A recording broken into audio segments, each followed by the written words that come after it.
सबैजनामा नमस्ते, वेलकम छ मेरो हैन नयाँ कन्टेन्टमा। अब भिडियो हैन बनाउन नआए पनि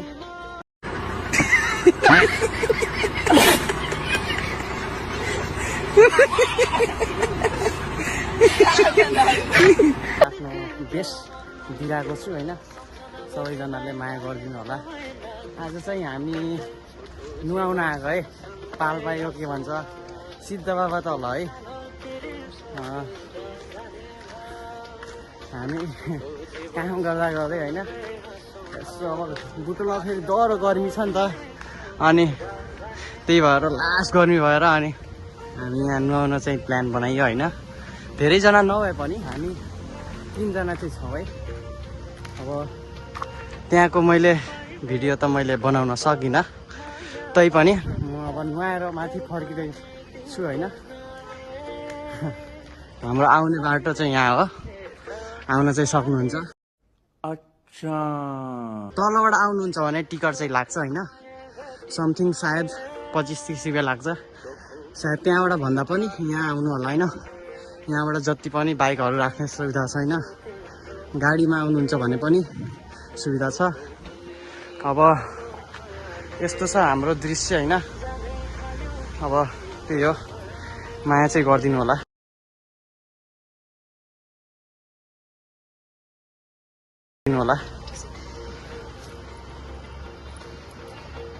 ल है, खै म जान्छु। यस्तो छ, जान अलिकति चाहिँ अप्ठ्यारो छ, तैपनि हैन दुःख गरेपछि राम्रो नै हुन्छ। जस इन्जोय भयो हैन। यो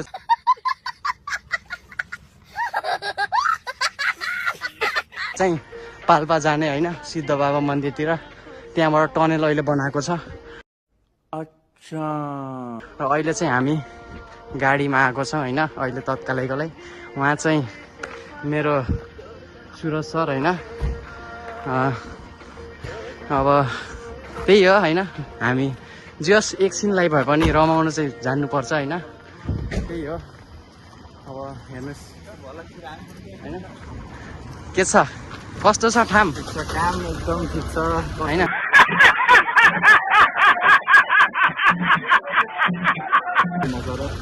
काम भन्दा पनि यस्तो हैन हैन। अब त्यही हो, पछाडि गाडी छ है, बिल्कुल रिस्क नहीं लेने का। यता चाहिँ माथि पाल्पातिर जान्छ क्या, तानसिङतिर, तल चाहिँ बुटोल जान्छ। हामी चाहिँ गाडीमा आएको छौँ। त्यही हो हैन, अलि मलाई पनि साथ सपोर्ट गरिदिनु होला। अहिलेलाई मसँग हैन एन्ड्रोइड मोबाइल छ। म अब छिट्टै नै अब नयाँ मोबाइल किन्ने सोच बनाइरहेको छु हैन। अच्छा, सायद अब 1 हप्ताभित्रमा म आइफोन निकाल्ने होइन, त्यसपछि रेगुलर भिडियो कन्टेन्ट चाहिँ आउने गर्छ। ल है।